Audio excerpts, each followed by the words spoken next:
Well, if we have an iconic vehicle, it's Mustang. Any vehicle that's been around 50 years is a big deal, but especially one that's had the kind of passion around it that Mustang's had for 50 years. We're going to celebrate our history and our heritage by going back and doing something that we've done before, tying the old to the new. So what we're doing here is we're making history for the second time.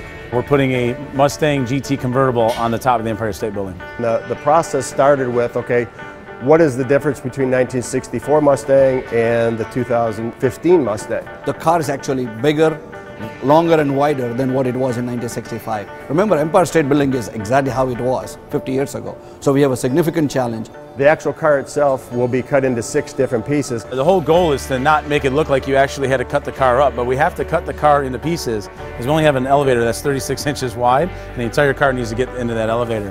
As we went and took measurements, we actually built a mock-up elevator here at the shop so we can do trial runs of all the product that has to go into the elevators to get up to the top floor. So when we arrive in New York, we won't have any issues with something not quite fitting. The car comes to us, gets completely stripped out, and it goes to our paint and body shop. We've got the body shop crew margining, sectioning, and flattening the car, providing a Global Show Auto paint job. And our metal fabrication team created a subframe that will actually bolt the body of the car and the suspension of the car together. It would be very tough to determine that this car was actually coming apart. When you look at it, it's going to look like a brand new Mustang up on the 86th floor as a complete car. Slowly but surely, we kind of just doing run-throughs, making sure everything fits properly, double-checking all our measurements, because bottom line is, if it doesn't work here, we're going to be in a lot of trouble in New York. One of the other challenges that I didn't mention is we're under a 5-hour window. Once the observation deck closes, basically we have from 2 a.m.